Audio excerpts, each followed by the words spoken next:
Yo, ski broski. Guess who it is? It's the guy whose video you clicked on. And today, we have a very special episode of this brand new series because today it's time we get evil. Because we're going to be talking about a villain for the first time, and oh boy are we starting with a good one. Today's episode is going to prove to you that you don't have to be a goody two-shoes trying to save the day to have that dog in you. Today we'll be discussing the self-proclaimed god of Skypiea, Big Dawg Enel. Before the video starts, gotta do that usual YouTube mumbo jumbo. You guys get it. Drop a cheeky sub or a like if you enjoy the video, and if you want to see more of me, check the links in the description for my other stuff. I stream daily. So where do I jump on the bounce pad then? Wait, give me a minute. Wait.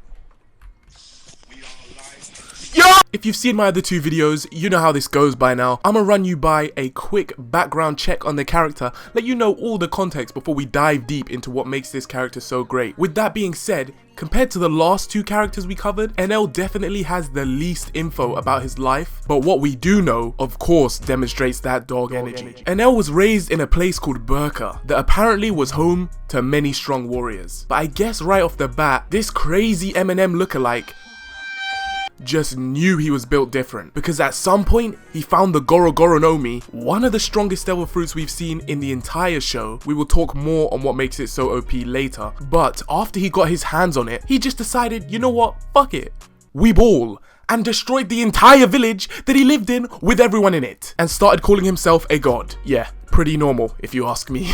What? But wait, how did he do that? I thought you said there were strong warriors in the village. I hear you saying behind the screen. Yeah, none of them were a match for Enel. I mean, Oda made this man so strong, he needed to make it abundantly clear that the only reason he lost was because Luffy was quite literally his natural weakness. And it was still a close fight. Look, Enel probably has the single most disrespectful moments committed by one character in the entire show. Hear me out. Before Haki was properly explained to the viewers, the Skypians were using something called mantra, which is basically observation Haki. And of course, Enel was a master of mantra. And when he combined that skill with his devil fruit, this man could quite literally track every living being on the entirety of Sky Island. On top of this, as if that wasn't broken enough, his fruit allowed him to essentially teleport. This led to an introduction into the show that looked like this.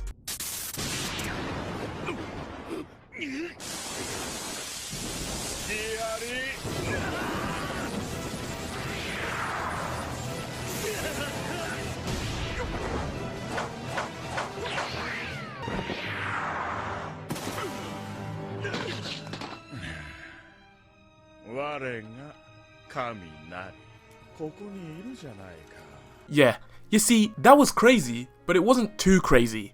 Until you realize he could see them coming the entire time. But instead of stopping them straight away, he decided to wait until they pulled up to his doorstep, see that he wasn't there, just to jump scare the living shit out of them, do a couple cartwheels, and land into this zesty pose. As a One Piece enjoyer, we know that Logia devil fruits are some of the strongest fruits in the show, simply because they make your entire body intangible and immune to any damage. And oh boy, did Enel abuse this in the most badass ways possible. Time to set the scene. My man here is just surfing his jet-powered surfboard, chilling, then through the trees, he hears a cry of pain.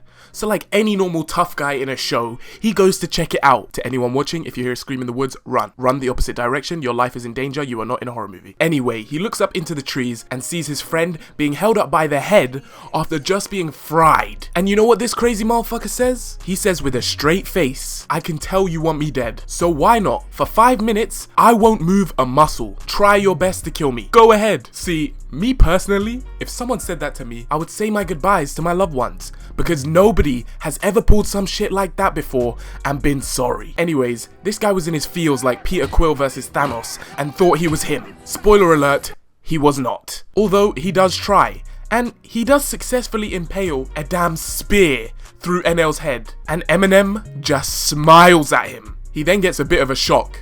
See what I did there? And he can barely let go of the spear. When he finally does, he takes a step back and slices Enel's entire body in two. This motherfucker still is just sat there with a smile on his face. At this point, bro finally comes to his senses and tries to do the dash. Keyword here is tries. Enel catches him in 1 second, literally, and adds him to the barbecue. L excuses, right hand on the Bible. God can strike me down if I'm lying. That motherfucker's cheating! Take my word! See, Enel has so many disrespectful moments like this in the show that this video could go on for hours. Okay, this is an editor's note. Whilst editing this video, I just remembered that Enel also had a moment where he literally restarted his heart after he died with his devil fruit. Yes, that happened. I didn't even talk about it in this video. But anyway, let's continue with the video. There is one more moment I would like to discuss, and that is an interaction he had with a fellow inheritor of the Dawg, Zoro. And let me just warn all the Zoro fanboys that don't know what I'm about to talk about. Enel had Zoro going out sad. So, initially, Zoro saw this man Enel and started full sprinting at him like his teammate said that he was one-shot or something. Enel, being Enel, left himself completely open. So Zoro goes for the cut. I mean, even Nami was out here screaming to Zoro, trying to warn Zoro that this man is built different. But it's too late. Like usual, Enel receives 0 damage from the attack, grabs both of Zoro's swords and fries Zoro like he just stuck a fork in a power outlet. You would think that was bad enough, but no. The disrespect is not done there. Enel puts his stinky ass barefoot right on Zoro's face and has him arching his back on the ground like a TikTok ethot. And just when you thought the Zoro fans couldn't get humiliated anymore, Zoro breaks free and decides to try and run it back. Once again, keyword being try, because Enel, for the second time, one-shots him. I mean, Zoro, what happened to... From this moment forward, that I will never lose again!